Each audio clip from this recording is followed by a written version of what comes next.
হযরত ঈসা নবীর পাথরটা দেখলেন দুটুকরো হয়ে গেছে। পাথরের ভিতরে একজন আল্লাহর মাহবুব বান্দা আল্লাহর ইবাদতে মশগুল আছেন। হে নবী ঈসা রূহুল্লাহ, তুমি সিজদায় পড়ে গিয়েছো, তুমি অবাক হয়ে গেছো। 400 বছর ধরে পাথরের ভিতরে আল্লাহর ওলি ইবাদতে মশগুল আছেন, তুমি অবাক হয়ে গেছো। হে নবী ঈসা রূহুল্লাহ, এর চেয়ে আমি আরো আশ্চর্যজনক ঘটনা তোমাকে আমি আল্লাহ আরো শোনা, আমার আল্লাহর পক্ষ থেকে জানিয়ে দেওয়া হয়। লাইলাতান নিসফে শাবান মাসের 14 তারিখ দিনগত রাত্রিতে যে উম্মতে মুহাম্মাদী আখেরি জামানায়, হে নবী ঈসা রূহুল্লাহ, আখেরি জামানায় আমার নবীর আখেরি জামানার পয়গম্বরের নবীর উম্মতে মুহাম্মাদী যদি শাবান মাসের 14 তারিখ এক রাত যদি ইবাদত করে কাটায়, ওই এক রাতের ইবাদতটা আমি আল্লাহ কত মর্যাদা দিয়েছি শোনো, আমি আল্লাহ কত সম্মান দিয়েছি শোনো। ওই এক রাতের ইবাদতটাকে পাথরের ভিতরে আল্লাহর মাহবুব বান্দার 400 বছরের ইবাদতের সমান বানিয়েছি। হে তরুণ যুবকেরা, হে আমার বন্ধুরা, শুনে রেখে দিন বাবা, জেনে রেখে দেন। হে মুসলমান, একটুখানি লক্ষ্য করুন বাবা, হযরত ঈসা রূহুল্লাহ একদিন পাহাড়ের উপরে উঠতে শুরু করলেন। মাঝে মাঝে হুজুর সফরে যেতেন, ভ্রমণ করতেন বাবা। হযরত ঈসা রূহুল্লাহ মাঝে মাঝে সফরে যেতেন, ভ্রমণ করতেন। একদিন পাহাড়ের বুলান্দিতে উঠতে লাগলেন। উঠতে উঠতে উঠতে উঠতে উঠতে উঠতে এমন উঁচাইতে উঠে গেলেন, সেখানে গিয়ে দেখলেন একটা বিশাল বড় সাদা গোলাকার পাথর। সেই পাথরটা দুধের মতো সাদা আর মতির মতো ঝলমল ঝলমল করছে। হযরত ঈসা রূহুল্লাহ সহ্য করতে না পেরে আল্লাহকে জিজ্ঞাসা করলেন, আয় আমার মাবুদ আল্লাহ, এই এত সুন্দর পাথর জীবনে কখনো দেখি না, এই এত সুন্দর পাথর আজকে আপনি আমাকে দেখালেন। হে তরুণ যুবকেরা, হে আমার বন্ধুরা, শুনে রেখে দিন বাবা, জেনে রেখে দেন।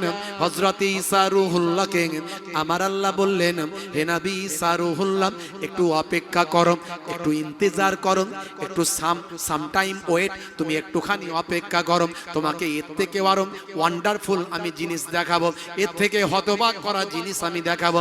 কিছু সময় হযরত ঈসা রূহুল্লাহ অপেক্ষা করলেন। অপেক্ষা করার পর আল্লাহর নির্দেশে ওই পাথরটা, সুন্দর চকচকে গোলাকার পাথরটা, চকচকে ঝকঝকে পাথরটা হঠাৎ করে দুটুকরো হয়ে গেল, শাক হয়ে গেল, দুটুকরো হয়ে পাথরটা ফেটে গেল।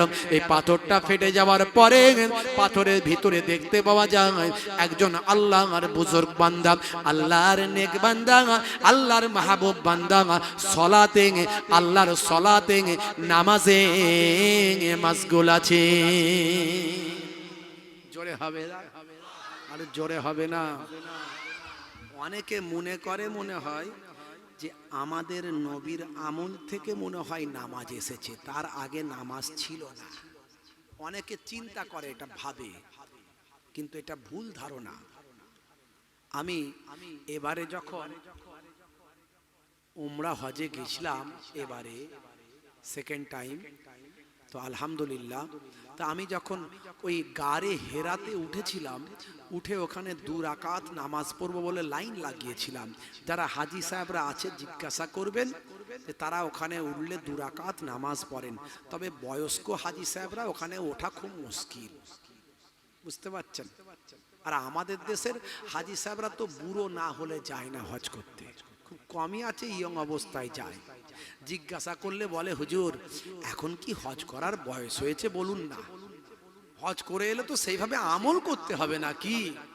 তার মানে এখন আমল ছাড়া জীবন কাটাচ্ছে। ঘুরিয়ে বলে দিল, হজ করে এলে তো সেইভাবে ভালো মানুষ হতে হবে না কি? তার মানে এখন খারাপ মানুষ হয়ে জীবন কাটাচ্ছে, ওজনে ঠকাচ্ছে, ভেজাল মাল পাইল করছে, মিথ্যা আশ্রয় নিচ্ছে, চিটিংবাজি করছে, টাকা দিয়ে টাকা দেয় না, লোককে ঘোরাচ্ছে। তাই বলছে, হুজুর এখন হজ করলে তো ভালো মানুষ হতে হবে। তাহলে হজ কখন করবে বাবা? সে বয়স আছে হুজুর, বুড়ো হয় না। বয়স হোক, 70 বছর বয়স, 80 বছর বয়স, ছেলেরা বললে আব্বা তোমার রিটায়ার লাইফ হয়ে গেছে, তোমার আর কোনো কাজ নাই, যাও তোমাকে টাকা দিয়ে টিকিট কেটে দিয়ে চলে যাও আল্লাহর হাওয়ালায়, আল্লাহর হাওয়ালায় চলে যাও, হজ করে এসো। বাপ বলছে বাবা আমি একা যাবো, যাও না, ওখানে যদি মারাও যায় তো ওখানে নবীর দেশে মারা যাবে, তোমার কপাল কত ভালো। ছেলেরাও চিন্তা আর কিছু করে না, জানতো সব তো হয়ে গেছে গোছানো, বাপ মরলি কি আর বাঁচলি কি, হজে গেলে বললে বরং আল্লাহ জান্নাত তাড়াতাড়ি দিয়ে দেবে। বাপ মনে মনে করছে হজে যাচ্ছে, সেখানে গিয়ে না পারছে মিনা মুজদালফায় গিয়ে ভাই আমার গিয়ে ঠিকঠাক ভাবে কাজ করতে, না পারছে সাফা মারোয়া সাই করার জন্য ছোটাছুটি করতে, না পারছে গাড়ে হেরায় উঠতে পারছে, না দেখতে পাই গাড়ে সুর, না আপনার তওয়াফে কাবা ঠিকঠাক ভাবে করতে পারে, সব জায়গায় শুধু গাড়ি খোঁজে, গাড়ি, গাড়ি দাও ভাই, গাড়ি, পয়সা আছে রিয়াল দিচ্ছে, গাড়ি চেপে ঘুরছে।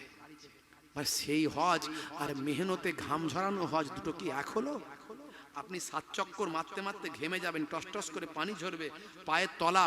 যদিও এখন আরব সরকার এমন একটা পাথর, আমি পাথরের ওয়াজটা করেছি, সাদা পাথরের ওয়াজ আমার করা আছে, ইন্টারনেটে দেখবেন আপনারা পাবেন, সাদা পাথরের ওয়াজ। ভাই আমার, দোস্ত আমার, ওই সাদা পাথর এখন আরব সরকার বিছিয়ে দিয়েছে।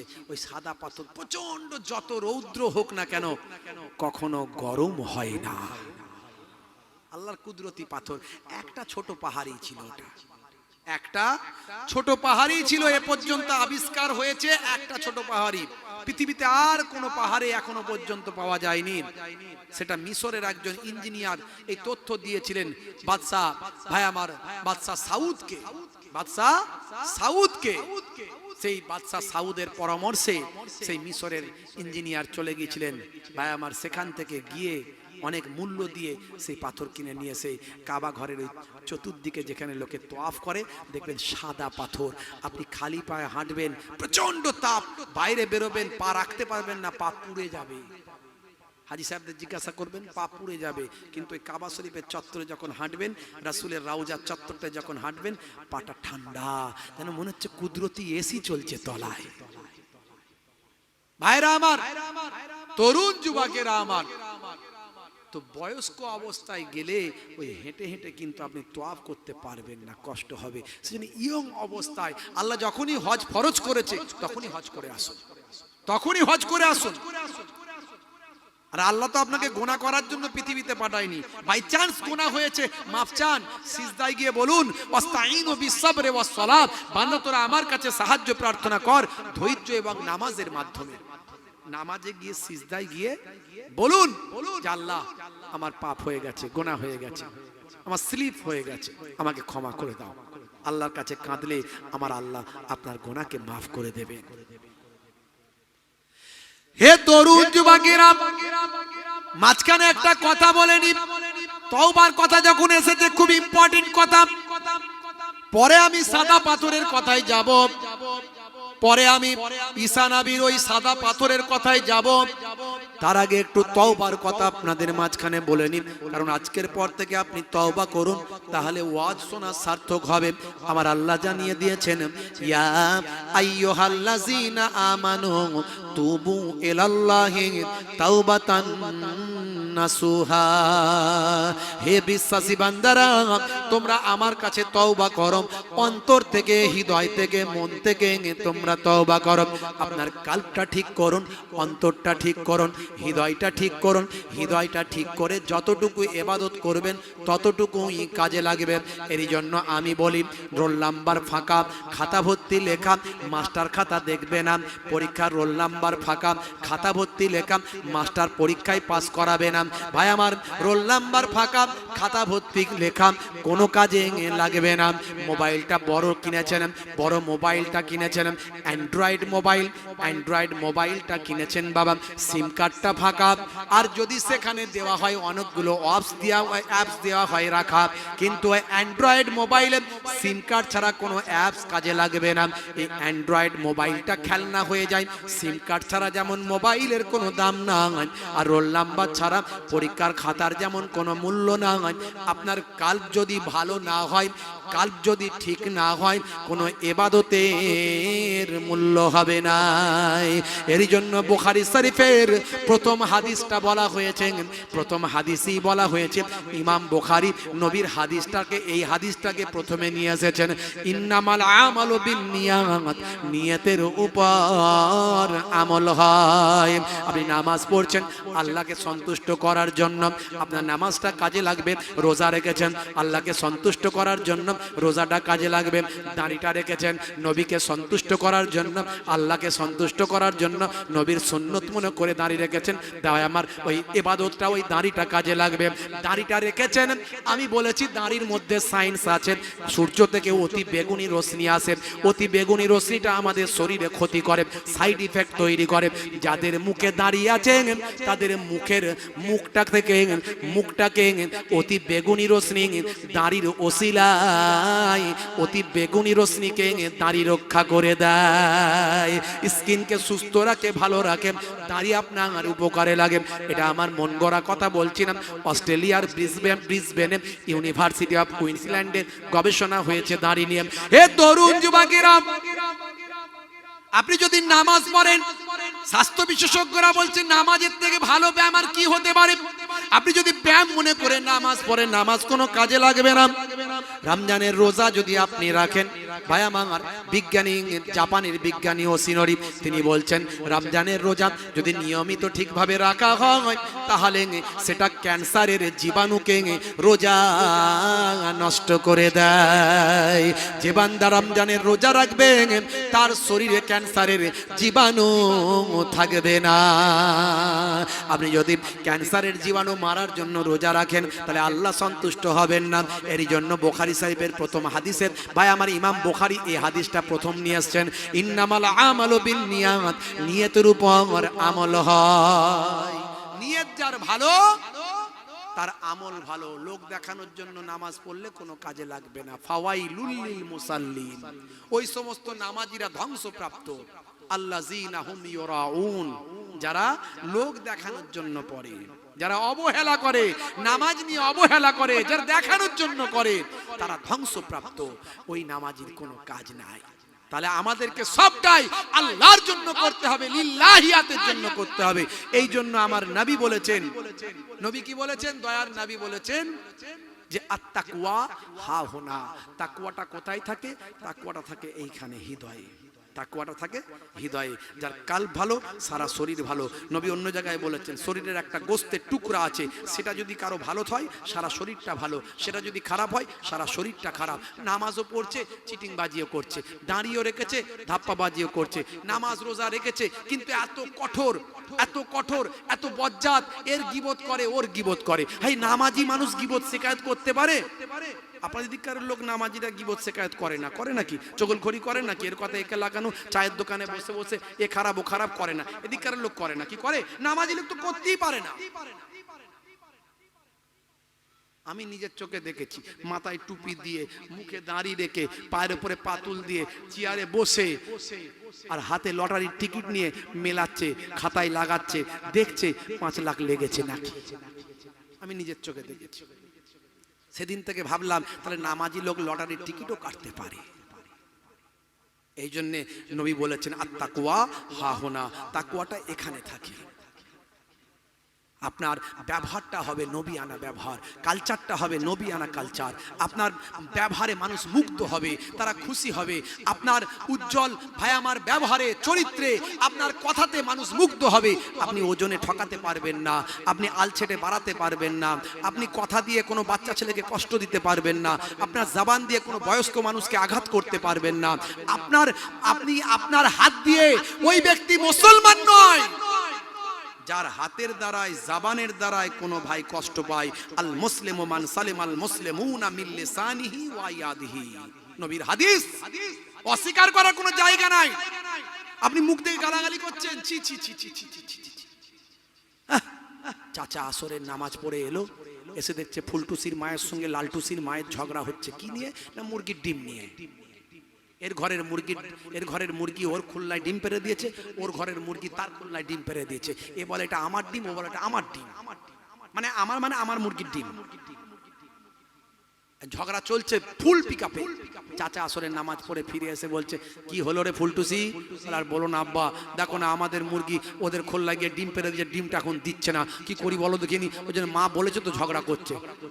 বাপের মাথাটা হয়ে গেল গরম। তাই নাকি? ঠিক আছে, টুপিটা ধর। টুপিটা খুলে দিল, ধর টুপিটা। জামাটা খুলে ফেললো, ধর। ক্যাচাটা মেরে ফেললো। অমুকের বাচ্চারা, মায়ের দুধ খেয়েছিস, বেরিয়ে আয়। কোথায় তাকুয়া গেল? তোমার জবানটাই তো ঠিক নাই। অন্তরে হিংসা, মনে বিদ্বেষ, চগলখড়ি করো, চায়ের দোকানে বসে বসে সারা দুনিয়ার লোকের বদনাম করো, নিজে ভালো সবাই খারাপ। যে অন্যায় করেছে সে আল্লাহর দরবারে জবাব দেবে। যে অন্যায় করেছে সে আল্লাহর দরবারে জবাব দেবে। তুমি তার গীবত করতে গিয়ে তুমি তোমার নেকিটা তার কাছে কেন দিচ্ছ? কাল কিয়ামতের দিনে তোমার নেক আমলটা কেটে তার অঙ্কে দিয়ে দেওয়া হবে, তার খাতায় দিয়ে দেওয়া হবে। তুমি কি জানো না?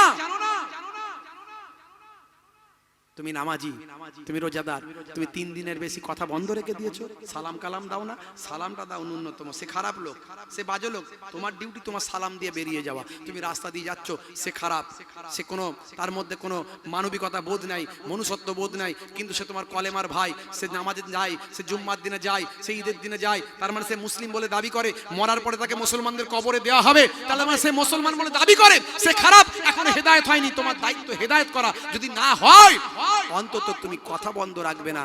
তুমি তার সঙ্গে সামনাসামনি দেখা হলে আসসালামু আলাইকুম এটুকু দাও। আসসালামু কাবলাল কালাম, কথা বলার আগে দাও তুমি সালাম। যে বান্দা আগে সালাম দেবে, নবী বলেন, হযরত আলী মুর্তজা কারামাল্লাহু ওয়াজহু বলেন, দয়ার নবী বলেছেন, ওই বান্দার জন্য আল্লাহ জান্নাতে একটা বড় বালাখানা তৈরি করে দেবেন। জোরে হবে না? আরে জোরে হবে না? আজকে মুসলমান, দুর্ভাগ্য আমাদের, দুর্ভাগ্য। আজকে যদি আমরা আলেমরা সুন্দরভাবে জীবন যাপন করতে পারতাম, তাহলে দেখতেন আমাদের সমাজটা আরো সুন্দর হয়ে যেত।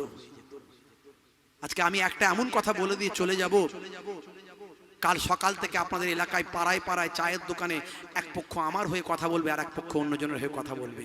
আছে না নাই? দ্বন্দ্ব বাড়বে, দ্বন্দ্ব কমবে না। বন্ধুরা আমার, এই জন্য আমার নবী বলেছেন, জুব্বা পড়লি আলেম নয়, কোরআনের আয়াত পড়লে হাদিস পড়লি আলেম নয়। সবাইকে আলেম ভাববেন না, সবাইকে মাওলানা বলে দাওয়াত করবেন না, সবাইয়ের ওয়াজ শুনবেন না। আমার নবী বলে দিয়েছেন, এক শ্রেণীর আলেম হবে, তারা কারা? তারা হবে নবীদের ওয়ারিস, যাদের কথার সঙ্গে অন্তরের মিল থাকবে, যাদের কথার সঙ্গে অন্তরের মিল থাকবে। আমি যেটা করি না সেটা আমি এখানে বলবো না, যদি বলি আমি মুনাফিক। আমি নিজে নামাজ পড়ি না, আপনাকে নামাজ পড়তে বলে যাচ্ছি। ছি ছি ছি ছি ছি ছি। আমি নিজে তাকওয়া মেনে, আমার নিজের মধ্যে তাকওয়া নাই, আমি আপনাকে তাকওয়ার ওয়াজ করছি। আমি নিজে জিকির করি না, আপনাকে জিকির করতে বলছি। ভাইরা আমার, তরুণ যুবকেরা আমার, মুরব্বিয়ানেরা আমার, একটু বোঝার চেষ্টা করবেন। নবী বলছেন, এক শ্রেণীর আলেম হবে আমার উম্মতের মধ্যে, কুলুবুহুম কালামুহুম কা কালামিল আম্বিয়া, কথাগুলো হবে নবীদের কথার মতো। সুন্দর সুন্দর কথা বলবে, সুন্দর সুন্দর কথা বলবে। কুলুবুহুম কা কুলুবিজ জিয়াব, কথাগুলো নবীদের কথার মতো হবে, কিন্তু অন্তরটা হবে নেকড়ে বাঘের মতো, নেকড়ে বাঘের মতো হিংস্র হবে অন্তরটা। ওয়াফিলুহুম কাফিলিল ফারাইনাত, কাজকর্মগুলো হবে ফেরাউনের কাজের মতো। নবী বলেন, এরা আমার উম্মত নয়, আমি নবীও এদের নবী নয়। এটা এক শ্রেণীর আলেম, নবী পরিচয় দিয়ে গেছেন।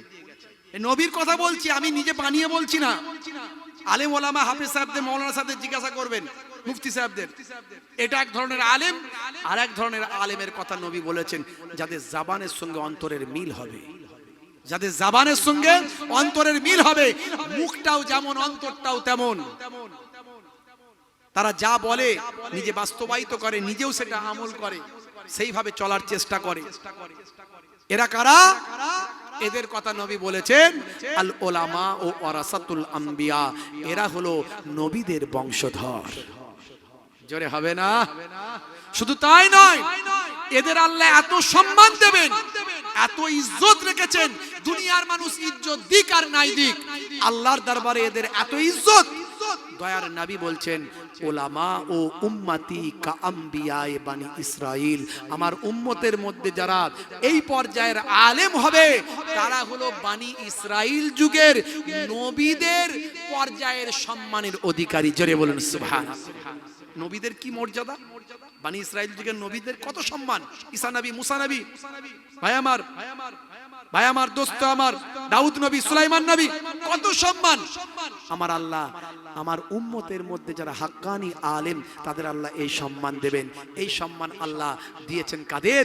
আমার নবীর উম্মতের মধ্যে যারা হাক্কানি আলেম, জামানার পীর মুজাদ্দিদুজ জামান পীর আবু বকর সিদ্দিক রাহমাতুল্লাহ আলাইহি। জোরে বলুন সুবহানাল্লাহ। 5 হুজুর পীর কেবলা যারা আল্লাহর আলেম বান্দা, ওলি বান্দা ছিলেন, যাদের জবানটা যেমন ছিল অন্তরটা তেমন ছিল। বসিরহাট আল্লামা হুজুরের ভাই আমার যেমন জবান তেমন অন্তর ছিল। ভাই আমার দোস্ত আমার, আর আমার পীরনগরী হুজুর দাদাজান পীরনগরী হুজুরের, মায়াপুর পীরনগরী হুজুরের ভাই আমার জিন্দা পীর বলতো লোকে। হিন্দুরা বলতো দেবতা, হিন্দুরা বলতো ভগবান, হিন্দুরা বলতো, তারা তো বোঝে না জানে না, তারা বলতো ভগবান দেবতা। আর মুসলমানরা বলতো জিন্দা পীর, জিন্দা ওলি। হুজুরের দোয়াটা দোয়ায়ে মুস্তাজিব ছিল। হুজুর যেটা দোয়া করতেন সেটাই কবুল হয়ে যেত। এই পর্যায়ে আল্লাহ ওলি ছিলেন।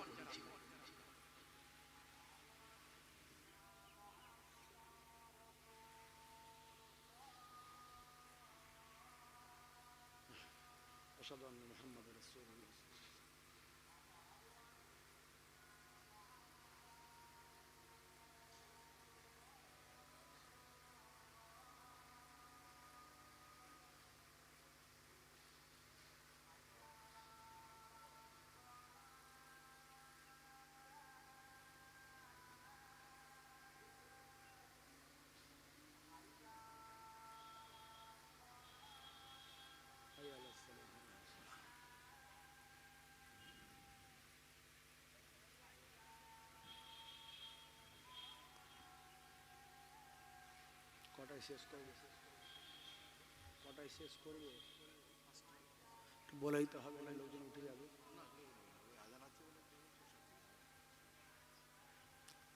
হাই আল্লাহ সুবহানাল্লাহ, লা হাওলা ওয়ালা কুওয়াতা আল্লাহু আকবার।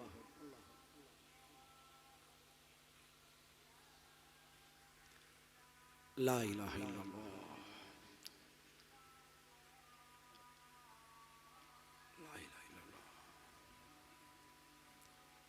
اللهم رب هذه الدعوة التامة والصلاة القائمة آت محمدا الوسيلة والفضيلة والدرجة الرفيعة وبعثه مقاما محمودا الرزق إنك لا تخلف الميعاد। আজান যখন দেবে আজানের জবাব দেবে। আমি এর আগে ওয়াজে বলেছি, মুসলিম শরীফের হাদিসের মধ্যে এসেছে, রাসূল বলেন যখন আজান দেওয়া হবে আজানের জবাব দেবে। জবাব দেওয়া খুব সহজ।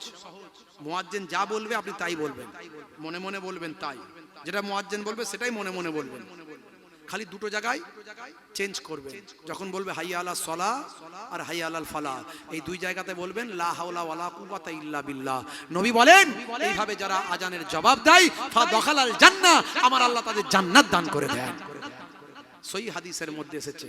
এখন আমাদের ঘরের ছেলেরা গান শুনলে সাউন্ডটা কমিয়ে দেয়, ভাই আমার ওই টিভি দেখলে ভলিউমটা কমিয়ে দেয়, মায়েরা আজান হলে মাথায় কাপড় নাই কাপড়টা দিয়ে দেয়, মনে করে এটাই মনে হয় আজানের জবাব হয়ে গেল। না, আজান দেবে, আজানের জবাব দেবেন, সঙ্গে সঙ্গে নামাজের প্রস্তুতি নেবেন। নানাজান ছোট হুজুর কেবলা বলতেন, বাবা কি দিয়ে বোঝাবো? ঝোড়া আর কোদাল দিয়ে বোঝাবো বাবা, নানাজান বলতেন। আর আমার দাদাজান পীরনগরী হুজুর বলতেন, বাবা দিনে রাতে 5 বার নামাজ পড়তে 5 বার 60, 12 মিনিট করে সময় দিলে 12 মিনিট করে সময় দিলে 1 ঘন্টায় 5 ওয়াক্তের নামাজ হবে। এই নামাজ ছেড়ে দিও না বাবা, 5 বার 60, 1 ঘন্টা নামাজে দাও, আমার আল্লাহ তোমার 23 ঘন্টা সাকসেসফুল করে দেবে। বলুন সুবহানাল্লাহ। জোরে হবে না? ভাইরা আমার, আমরা ঠিক টাইমে জলসা শেষ করব ইনশাআল্লাহ, তারপরে আপনারা নামাজ পড়বেন, আমরা সকলে নামাজ পড়ব। তাই নামাজকে বলবেন না কাজ আছে, কাজকে বলুন নামাজ আছে। নামাজের ওয়াক্তটা হবে যখনই, মসজিদে চলে যাও তুমি তখনই। নামাজের ওয়াক্তটা হবে যখনই মসজিদে চলে যাও তুমি তখনই। ছাড়ো এবার ছাড়ো ছাড়ো এবার ছাড়ো এবার ছাড়ো এই কাজ তোমারই। ছাড়ো এবার ছাড়ো ছাড়ো এবার ছাড়ো এবার ছাড়ো এই কাজ তোমারই।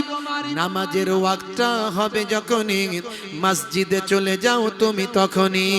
তোমার বাঁচা আর তোমার মরা লেখেন মোর প্রভু আমারই। নামাজের ওয়াক্তটা হবে যখনই মসজিদে চলে যাও তুমি তখনই। জোরে হবে না? ফজরের সময় ঘুমিয়ে থাকি, জোহরে কি দেব কাজে ফাঁকি। হুজুর ফজর বেলা ঘুমে কেটে যায়, জোহরে কাজ করব না নামাজ পড়বো, কাজ না করলে খাবো কি?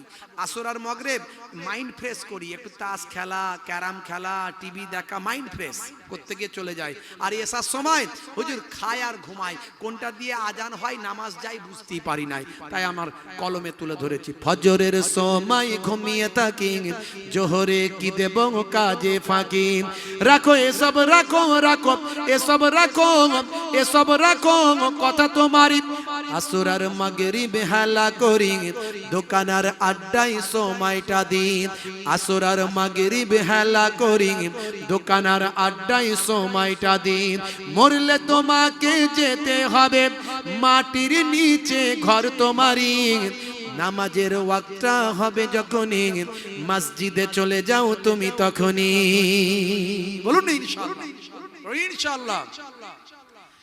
এশার সময় ঘুমিয়ে পড়ি, শরীরটা ক্লান্ত মেলিয়ে দিন। এশার সময় ঘুমিয়ে পড়ি, শরীরটা ক্লান্ত মেলিয়ে দিন। না না এসব বলো না, এসব বলো না, এসব বলো না বান্দা তুমি। না না এসব বলো না, এসব বলো না, এসব বলো না বান্দা তুমি। রুটি রুজি দিচ্ছে যিনি, জীবন মরণের মালিক তিনি। রুটি রুজি দেওয়ার মালিক কে? যারা বলেন কে? বড় দোকান করেছেন, খদ্দের আনানোর মালিক কে? আপনি বলবেন হুজুর দোকান যা চকচকে করেছি খদ্দের আসবে না, মানে খদ্দের মাথায় যদি ঢুকে যায় বড় দোকান করেছে, বেশি টাকা ইনভেস্ট করেছে, গেলে গলা কেটে পয়সা নেবে, বাবা যাবো না, আমার পুরানো দোকানই ভালো। তাহলে তো দোকান খোলা থাকবে, মাছিটা ঢুকবে আর বেরোবে, খদ্দের আর আসবে না। অনেক চাষ করেছেন, ফসল চাষ, এই যে আপনাদের এই যে সব আপনার এই যে আপনার যে ফসলগুলো চাষ হচ্ছে, আনাজ, পেঁয়াজ, ফুলকলি, আপনার আরো যে সমস্ত চাষগুলো হচ্ছে, বিরাট চাষ করেছেন, কিন্তু অনাবৃষ্টি হলো কিংবা অতিবৃষ্টি হলো কিংবা খরা হলো কিংবা শিলাবৃষ্টি হলো, দেখেননি? এই আলুর সময় আমাদের দিকে আলু চাষ হয়, আলুর সময় এত পানি হয়েছিল, এই পানি দেখে চাষি দেখলো ধার করে চাষ করেছি, আলু আর হবে না, আত্মহত্যা করে ফেলেছিল। যদিও যারা ইসলাম জানে, যারা মুসলিম, তারা তো আত্মহত্যা করতে পারে না, কারণ আত্মহত্যা করা মহাপাপ। আত্মহত্যা করলে কখনো জান্নাত পাওয়া যায় না। কথা ঠিক না ভুল? তো এর দলিল অনেক আছে, তো যারা জানে না তারা করে ফেলে। তো ভাইরা আমার, তরুণ যুবকেরা আমার, তাহলে হাইব্রিড পোকা যদি চাষে দিয়ে দেয়, চাষটা হবে না, স্প্রে করলেও কাজ হবে না, তাহলে ফসলটা ফলিয়ে দেওয়ার মালিক কে? যারা বলেন কে? তাই আল্লাহ বলছেন হাইয়া আলা সলাহ, বলে দাও হাইয়া আলা সলাহ, এসো নামাজের দিকে এসো, নামাজের দিকে এলে হাইয়া আলাল ফালাহ, আমি আল্লাহ তোমাকে কামিয়াবি দান করে দেব। তাহলে কামিয়াবি দেবেন কে? জোরে বলেন। তাই আমি এখানে লিখেছি, রুটি রুজি দিচ্ছে যিনি, জীবন মরণের মালিক তিনি। রুটি রুজি দিচ্ছে যিনি, জীবন মরণের মালিক তিনি। তোমায় আমায় জীবন দিয়ে ভালো রেখেছেন প্রভু আমারই। নামাজের ওয়াক্তটা হবে যখনই মসজিদে চলে যাও তুমি তখনই। জোরে হবে না? আরে জোরে হবে না? সুবহানাল্লাহ বলুন না ইনশাআল্লাহ। আজ থেকে ওয়াদা করুন নামাজ ছাড়বেন না। আমার আল্লাহ বলছেন ইন্না সলাতা তানহা আনিল ফাহশাই ওয়াল মুনকার, নিশ্চয় নামাজ তোমাকে অশ্লীলতা ও অন্যায় থেকে দূরে সরিয়ে দেবে। আপনি যদি নামাজটা পড়েন আর মুখে যদি দাড়িটা রাখেন, নবীর অনেক সুন্নতের ওয়াজ আমি করেছি, এখনই দু একটা সুন্নত বলে ফেলেছি। হ্যাঁ, দাড়ির মধ্যে সুন্নত, আরো কি কি সুন্নত বললাম। তো এই দাড়ি নামক সুন্নতটা যদি আপনি রাখেন, মনে রাখবেন কবরে গেলে কোনো সুন্নত দেখা যাবে না, একটা সুন্নত দেখা যাবে, সেটা হলো দাড়ি। আপনার বড় দাড়ি রাখতে লজ্জা লাগছে, যুবক মানুষ, হ্যাঁ, এদিক ওদিক ছোটাছুটি করেন, বড় দাড়ি রাখতে লজ্জা লাগছে। আচ্ছা, বিরাট কোহলির তো লজ্জা লাগে না, হরভজন সিং এর তো লজ্জা লাগে না, লিওনেল মেসির তো লজ্জা লাগে না, আর হাসি মামলা তো ইমানের পাওয়ার অনেক, এত বড় দাড়ি, বুঝতে পারছেন? মঈন আলী খান তো ইমানের শক্তি অনেক, এত বড় খেলোয়াড় হয়ে এত বড় দাড়ি রেখে মাঠ কাঁপাচ্ছেন, সারা পৃথিবীতে দাড়ি রিপ্রেজেন্ট করছেন, দাড়ির রিপ্রেজেন্ট করছেন, দাড়ির প্রেজেন্ট করছেন। দেখো আমার নবীর সুন্নত আমি মুখে করে নিয়ে ঘুরে বেড়াচ্ছি, কেউ না লজ্জা নাই। আমি আপনাকে তারপরেও বলছি, যদি বড় দাড়ি রাখতে লজ্জা লাগে, ছোট দাড়ি রাখুন, কিন্তু কাল্পটা ঠিক রেখে, ফ্যাশন দাড়ি মনে করে নয়, বিরাট কোহলি রেখেছে বলে নয়, নবীর সুন্নত মনে করে ছোটটায় রাখুন। আজকে ছোট আছে, কাল বড় হয়ে যাবে, বুঝতে পারছেন? কবরে যাওয়ার পরে মুনকার নাকির ফারিস্তা যখন বলবে মান রব্বকা, দেখতে পাবে মুখে দাড়ির দেখা, হতে পারে এই দাড়িটা হবে নাজাতের জারিয়া। জোরে হবে না? আজ থেকে প্রতিজ্ঞা করুন, আজ থেকে প্রতিজ্ঞা করুন, আমরা নামাজ পড়বো, কাজা হলে কাজা পড়বো, কাজা হলে কাজা পড়বো, দাঁড়াতে না পারলে মাটিতে বসে পড়বো। অনেকে চেয়ারে নামাজ পড়েন, যদি বসার ক্ষমতা থাকে চেয়ারে পড়বেন না, মাটিতে বসার যদি শক্তি না থাকে তার জন্য চেয়ারের ফতোয়া।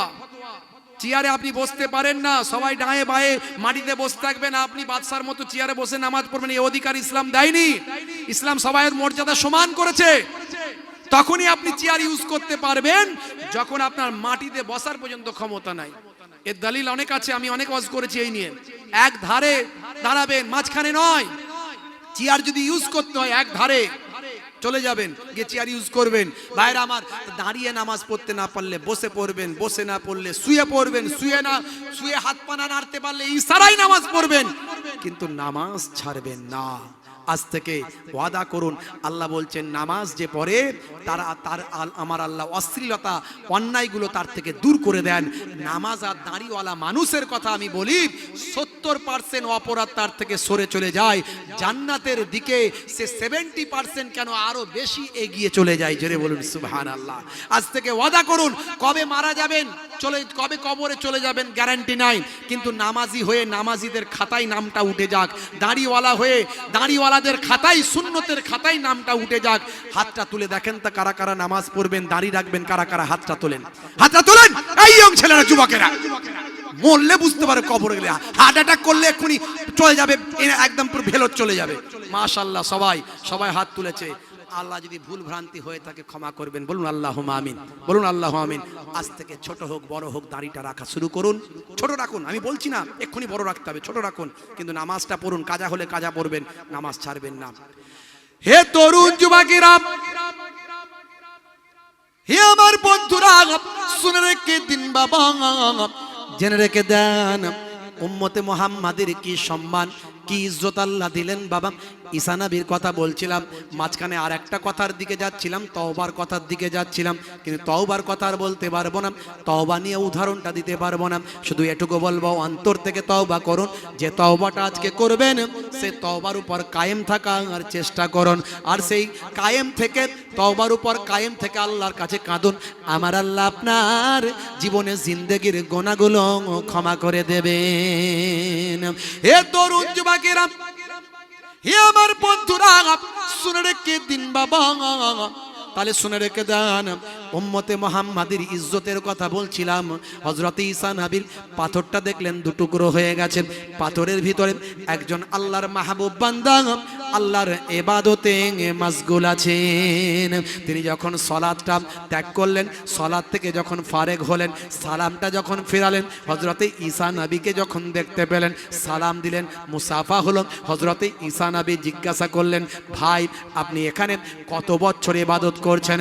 সেই সময় তিনি মানুষটা বললেন, আমি এই পাথরের ভিতরে আল্লাহর কুদরতি ক্ষমতায় 400 বছর ধরে আল্লাহর ইবাদতে আছি। এ তরুণ যুবকেরা, হযরত ঈসা রূহুল্লাহ বলেন, আপনি এখানে কি খান কি পান করেন? কি খান কি পান করেন? বলে আমার আল্লাহ তাআলা কুদরতি ভাবে আমাকে কিছু খাবার দেন, সেই খাবারগুলো আমি এখানে খাই, এখানে সেই খাবারগুলো খেয়ে থাকি, আমার আল্লাহ কুদরতি ভাবে আমার জন্য খাবার পাঠিয়ে দেন। হে তরুণ যুবকেরা, হে আমার মুরব্বিয়ানেরাম, সেই পাথরের ভিতরে আল্লাহর নেক বান্দা কুদরতি খাবার খেয়ে 400 বছর ইবাদত করেন। মনে রাখবেন বাবা, এক শ্রেণীর মানুষ আমরা বলি আল্লাহর ওলিরা মরে মুর্দা না মরে জিন্দা। মরে কি জিন্দা না মুর্দা? জোরে বলেন। মরে জিন্দা। এই এক শ্রেণীর মানুষ বেরিয়েছে এখন, তাদের নাম, তাদেরকে আমি বলি এরা হলো আহলে খবিস। এরা হলো আহলে খবিস, এরা নামধারী। এরা কিছু হাদিস মানে, কিছু হাদিস মানে না। এরা পরে ঠিক ব্যাখ্যা করে ভুল। এরা নবীদের মহাব্বত এদের নাই, ওলিয়া উলিয়াদের মহাব্বত নাই। এদের বড় বড় যারা শায়েখ, তারা এত বিয়াদবি করছে, করতে করতে হযরতে ওমর ফারুককে বেদাতি বলেছে। এদের বড় শায়েখ হযরতে ওসমান জিন্নুরাইনকে বেদাতি বলেছে। বাইজিদ বুস্তামি রাহমাতুল্লাহ আলাইহিকে এরা মুশরিক বলেছে। খাজা গরিব নওয়াজকে এরা মুশরিক বলেছে। তাই আমি এদের নাম দিয়েছি আহলে খবিস। এরা তো মুসলমানই নয়। তবলিগ, দেওবন্দি, বেরেলি, আপনার ফুরফুরাবি, যত পীর মাসায়েকের যত দল আছে, যত ভাই আমার পীরপন্থী, ভাই আমার মালিকি, হাম্বালি, সাফি, হানাফি যত আছে, মৌলিক বিষয়ে গন্ডগোল নাই। 5টা জিনিস তারা ঠিকঠাক মানে: কলেমা, নামাজ, রোজা, হজ, যাকাত। কিন্তু স্টাইল, কিছু আমলগত একে অপরের আলাদা হতে পারে। এই আমলগত মত পার্থক্য নবীদের জামানাতেও ছিল, সাহাবাদের জামানাতেও ছিল। তাই এই সব নিয়ে মারপিট, ঝগড়া, হাঙ্গামা করবেন না। কিন্তু ইসরায়েলের ইহুদিরা, ইসরায়েলিরা, আমেরিকানরা এই আমাদের মাঝখানে যাতে ফিতনা তৈরি করে, তার জন্য এই বক্তাগুলোকে নিয়োগ করেছে। এই বক্তাগুলোকে নিয়োগ করে দিয়েছে। আমাদের মধ্যে থেকে এদেরকে হায়ার করে নিয়েছে, টাকা দিয়ে, মাইনে দিয়ে কিনে নিয়েছে। কিনে নিয়ে তাদের কাজ শুধু ভাই আমার হারাম, হালাল, নাজায়েজ, জায়েজ, এই সব ভাই আমার যেগুলো জায়েজ জিনিসকে নাজায়েজ বলা, নাজায়েজ জিনিসকে জায়েজ বলা, এই সব কথা বলে দেখুন এদের বক্তব্যগুলো শুনলে আপনি বুঝতে পারবেন এরা জায়েজকে নাজায়েজ বলছে, নাজায়েজকে জায়েজ বলছে। এই করেই বিভ্রান্ত মুসলমানের মধ্যে দ্বন্দ্ব, মারপিট, হাঙ্গামা ভাই আমার এরা তৈরি করছে। এদের থেকে আমাদের দূরে থাকতে হবে। যেমন আমি এর আগে আপনাদের মাঝখানে শুনিয়েছিলাম, আমার ভিডিওটা ভাইরাল হয়েছিল, সেই সময় বক্তব্যটা আমি শুনিয়ে দিয়েছিলাম। আজকাল শোনানোর মতো ক্ষমতা নেই, তবে আমি চেষ্টা করছি যদি একবার শুনিয়ে দেওয়া যায় তাহলে আমি চেষ্টা করছি। সমাজ অনেক লোক নাম রেখেছে না, আব্দুর রশিদ আছে না, নাম আছে না আব্দুর রশিদ, এ নাম রাখা হারাম, চলবে না, একদম নয়। গোলাম মাবুদ নাম আছে না, আছে, এ নাম রাখা হারাম, চলবে না। জাহাঙ্গীর নাম আছে, চলবে না। শাহজাহান নাম আছে, চলবে না। ইয়াসিন চলবে না। এসব নাম রাখা চলবে না। যে নামের অর্থ হয় না সে নাম রাখা ইসলামে নাজায়েজ, চলবে না। আল্লাহর নামের আগে আব্দু শব্দ লাগানো যাবে। আল্লাহর নাম রশিদ, আল্লাহর নাম আছে নাকি? নাই, রশিদ আল্লাহর নাম নেই বলছে। এই নামগুলো খুব সাবধান। রশিদ আল্লাহর নাম নাই বলছে, কোরআন মাজিদ খুলে দেখবেন আর রশিদ নাম আছে কিনা। এই জন্য হাজার হাজার মানুষের নাম আব্দুর রশিদ আছে না নাই? এই ইয়াসিন আছে না নাই? বলছে কোরআনের একটা সূরার নাম আছে ইয়াসিন, সেজন্য নাকি ইয়াসিন নাম রাখা যাবে না। কোথা থেকে মাসলা সব মুফতি হয়েছে এরা সব জিজ্ঞাসা করবেন। এদের কোনো ডিগ্রি নাই, এদের কোনো ডিগ্রি নাই। ভাইরা আমার, আমি এর আগে অনেক ব্যাখ্যা করে দিয়েছি, এই বক্তব্যের উপরে ব্যাখ্যা করেছি, ভাইরাল হয়েছে বক্তব্য। আমি শুধু এটুকু বোঝানোর জন্য বলছি যে কথাগুলো বলছি, কারণ এই শ্রেণীর মানুষগুলো আমাদের মাঝখানে কিন্তু গন্ডগোল লাগাচ্ছে। এদের থেকে দূরে থাকতে হবে। যে বক্তার বক্তব্যের মাধ্যমে নবী প্রেম নাই, ওলি প্রেম নাই, আহলে সুন্নাহ ওয়াল জামাতের ওলামাদের কথার বিরুদ্ধে যায়, এদের বক্তব্য শুনবেন না, শুনলেও আমল করবেন না, মাথায় রাখবেন। তো বাপজি আমার, উম্মতে মুহাম্মাদের কিন্তু আল্লাহ অনেক সম্মান দিয়েছেন। শেষ আলোচনা এটুকু বলি, শেষ করব। এই যে শ্রাবণ মাস আসছে, শ্রাবণ মাস চলছে আমাদের মাঝখান থেকে। এই 14 তারিখ কবে? 14 তারিখ কবে? সম্ভবত 25শে ফেব্রুয়ারি, তাই তো? শনি রবি, রবিবার মনে হয় দিনগত রাত্রি, সামনে রবিবার দিনগত রাত্রি মনে হয়। শ্রাবণ মাস, ওরা বলে বেদাত, চলবে না। রোজা রাখা চলবে না, আই মানুষকে খাওয়ানো চলবে না, কবর জিয়ারত চলবে না, সব ওদের কাছে। আমরা যেগুলো জায়েজ কো জায়েজ বলি, ওরা সেগুলো বলে নাজায়েজ। আমরা যেগুলো নাজায়েজ বলি ওরা বলে জায়েজ। এমন অশ্লীল অশ্লীল খারাপ খারাপ জিনিস ওরা জায়েজ বলেছে, আপনি শুনলে আমি ভাষায় বলতে পারবো না, ভাষায় বলতে পারবো না, মানে কি বলবো, মানে এই কথাগুলো ইউজ করা যাবে না, শুনলে মাথা খারাপ হয়ে যাবে। একটুখানি সার্চ করে দেখবেন ওদের বক্তাদের ভাইয়া বক্তব্যগুলো, আমি আপনাদের মাঝখানে আর বলবো না। বন্ধুরা আমার, এই শ্রেণীর কথাগুলো মাথায় রাখতে হবে, একটু সাবধান করার জন্য বলছি। আমি কারো নাম ধরে কখনো বলি না, আর বলবো না। মনে রাখবেন বাপজি আমার, তো উম্মতে মুহাম্মাদিকে আল্লাহ এত সম্মান দিয়েছেন। এই শাবান মাস 14 তারিখ দিনগত রাত্রিতে নেসফুস শাবান বলা হয়েছে। এই নেসফুস শাবানে আমার নবী আম্মা জান আয়েশা সিদ্দিকা রাদিয়াল্লাহু তাআলা আনহার ঘর থেকে চলে গিয়ে জান্নাতুল বাকি, সামনে জান্নাতুল বাকিতে চোখ ভরে কেঁদেছিলেন। আর মা আয়েশা যখন জিজ্ঞাসা করেছিলেন আপনি এত কাঁদলেন কেন, তখন আমার নবী বললেন, এই যে আমার এখানে কয়েকটা যে ভাই আমার যারা চাষ করে, ছাগল চাষ করে, তারা ছাগল চাষে বিখ্যাত, সেই মদিনা শরীফের বিখ্যাত কয়েকটা গোত্র, তাদের কথা উল্লেখ করে নবী বললেন, তাদের পালেতে যত ছাগল আছে সেই ছাগলের গায়ে কত লোম আছে তুমি কি জানো? ওই লোম পরিমাণ গুণে শেষ করা যাবে না। আমার উম্মতিদের আজকের রাত্রিতে আমার আল্লাহ গোনা মাফ করে দিলেন। জোরে হবে না? এই শাবান মাসে আমার নবী সবচেয়ে বেশি রোজা রাখতেন, সবচেয়ে বেশি রোজা এই শাবান মাসে রাখতেন। আপনি 13, 14, 15, 3 দিন রোজা রাখার চেষ্টা করুন যদি সম্ভব হয়, তবে নফল রোজা নাও রাখতে পারেন, রাখলে ভালো। রমজানের আগে নবী এই রোজাগুলো রাখতেন। রমজান মাসের আগে শাবান মাসের রোজা অনেক বরকতময়, রোজা রাখতেন। ভাইয়েরা আমার, এই শাবান মাসের 14 তারিখের এত সম্মান, এত ইজ্জত, উম্মতে মুহাম্মাদিকে আল্লাহ এত সম্মান দিয়েছেন। হে তরুণ যুবকেরা, হে আমার বন্ধুরা, শুনে রেখে দিন বাবা, জেনে রেখে দেন। হযরতে মুসা ঈসা রুহুল্লাহ সেই সময় বললেন, ও আল্লাহর নেক বান্দা, আল্লাহ আপনাকে কুদরতি খাবার খাইয়ে, কুদরতি ভাবে খাবার খাইয়ে আল্লাহ পাথরের ভিতরে রেখেছেন। এই জন্য আমরা বলি না ওলিরা মরে মুর্দানান, মরে জিন্দা। কিছু মানুষ বলেন ওলিরা যদি মরে জিন্দা হয় তাহলে কবরে খাই কি? ভালো করে বুঝবেন, কবরে খাই কি? নবীরা নাকি জিন্দা, কবরে খাই কি? আচ্ছা বলুন তো, মায়ের পেটে সন্তান জিন্দা না মুর্দা? জিন্দা, তাহলে খাই কি? বলে ওরা কি ভাত খায়? কবরে গেলে কি কবরে জিন্দা বলছো? ভাত রুটি পানি খাই নাকি? কোথায় বাসন পেয়ালা বাটি সব কই? ভাই আমার, যেদিন মায়ের পেটে সন্তানের তুমি বাসন পেয়ালা বাটি ভাত রুটির যদি প্রমাণ দেবেন, সেই দিন কবরে তো কি খাই তার প্রমাণটা আমরা দিয়ে দেব। হে তরুণ যুবকেরা, আল্লাহর কুদরতি খাবার খাইয়ে ওই পাথরের ভিতরে আল্লাহর ওলিকে আল্লাহ জিন্দা রেখেছিলেন। হে মুসলমান, একটুখানি শুনে রেখে দেন। আমার আল্লাহ তাআলা হযরত ঈসা রুহুল্লাহকে বললেন, হে নবী ঈসা রুহুল্লাহ, তুমি সিজদায় পড়ে গিয়েছো, তুমি অবাক হয়ে গেছো। 400 বছর ধরে পাথরের ভিতরে আল্লাহর ওলি ইবাদতে মাশগুল আছেন, তুমি অবাক হয়ে গেছো। হে নবী ঈসা রুহুল্লাহ, এর চেয়ে আমি আরো আশ্চর্যজনক ঘটনা তোমাকে আমি আল্লাহ আরো শোনাই। হে তরুণ যুবকেরা, হে আমার বন্ধুরা, শুনে রেখে দিন, জেনে রেখে দিন, আমার আল্লাহর পক্ষ থেকে জানিয়ে দেওয়া হয় লাইলাতুন নিসফে শাবান মাসের 14 তারিখ দিনগত রাত্রিতে যে উম্মতে মুহাম্মাদি আখেরি জামানায়, হে নবী ঈসা রুহুল্লাহ, আখেরি জামানায় আমার নবীর, আখেরি জামানার পয়গম্বরের নবীর উম্মতে মুহাম্মাদি যদি শাবান মাসের 14 তারিখ এক রাত যদি ইবাদত করে কাটায়, ওই এক রাতের ইবাদতটা আমি আল্লাহ কত মর্যাদা দিয়েছি শোনো, আমি আল্লাহ কত সম্মান দিয়েছি শোনো।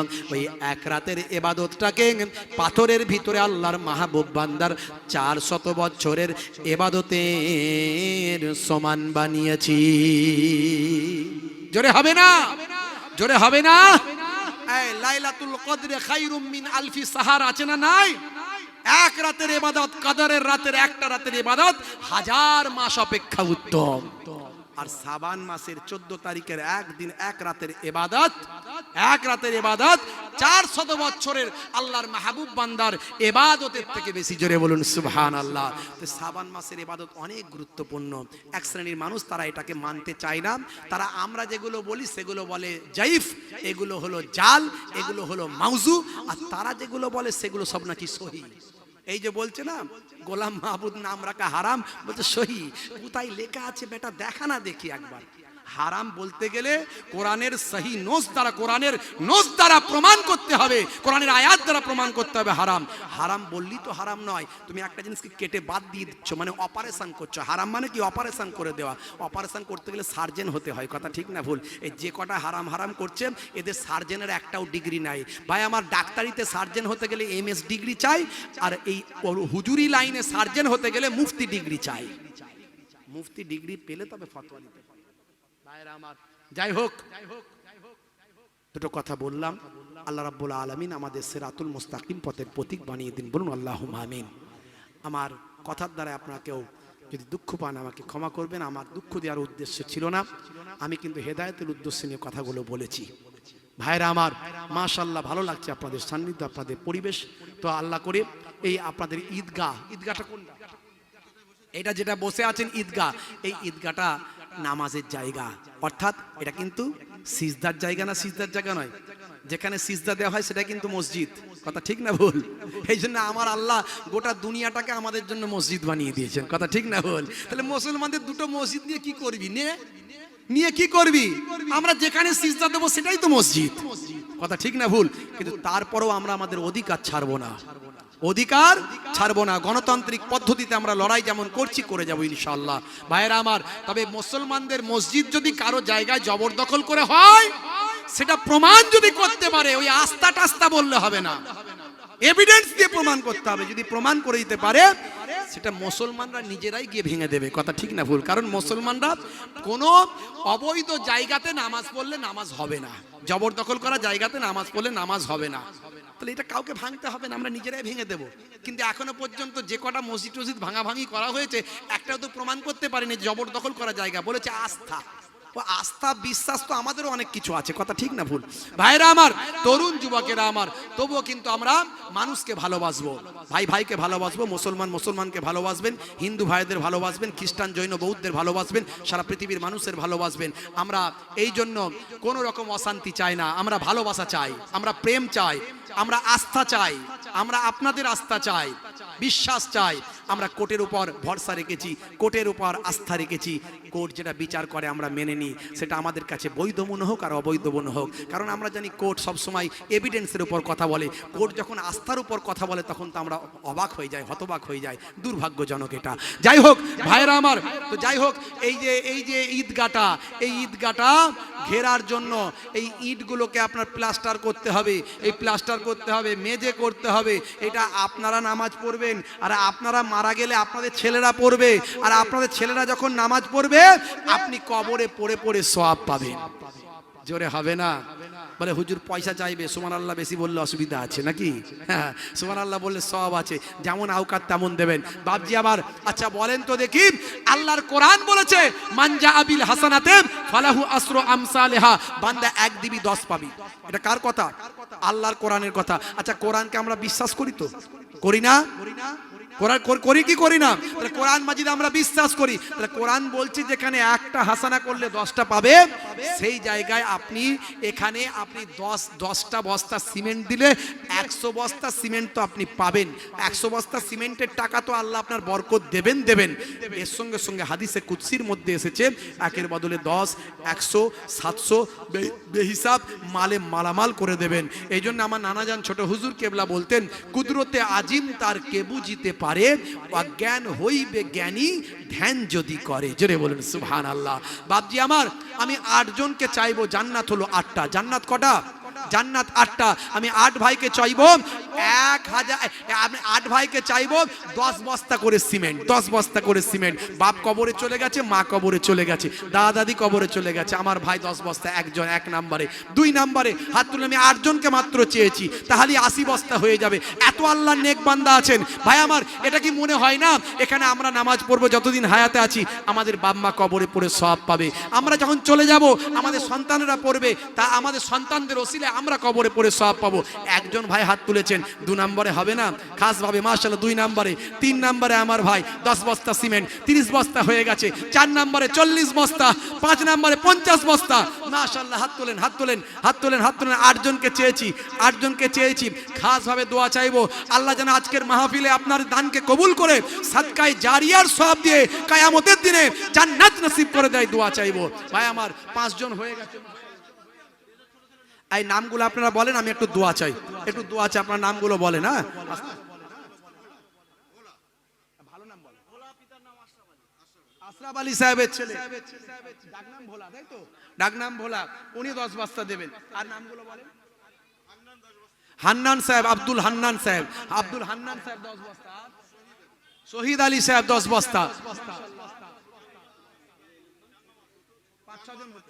জান মোহাম্মদ সাহেব 10 বস্তা। জোরে বলুন মারহাবা, নারে তাকবীর। ডাক নাম ছোট ভাই, আচ্ছা রেজওয়ান ভাই, আচ্ছা। আর কে? 5-6 জন হয়ে গেছে কিন্তু। হ্যাঁ, যারা যারা হাত তুলেছেন একটু হাতটা একবার করে তোলেন তো ভাই, একবার হাতটা তোলেন তো, একবার দেখে নেন কারো বাদ যাচ্ছে কিনা, দেখে নেন। মাশাআল্লাহ, একটু দোয়া আছে। আল্লাহুম্মা আমিন। ডেকোরেটর সাহেব, এই আজকের মাহফিলের ডেকোরেটর সাহেব যিনি প্যান্ডেল করে দিয়েছেন, মাশাআল্লাহ, তিনিও 10 বস্তা। একটু দোয়া আছে। আল্লাহুম্মা আমিন, আল্লাহুম্মা আমিন। দানকে কবুল করে নিন, দো জানে দিন, হায়াত কিসমত দারাজ করে দিন, শরীরকে সুস্থ রেখে দিন, কাজে কারবারে উন্নতি দিন, কাজে কারবারে বরকত দিন।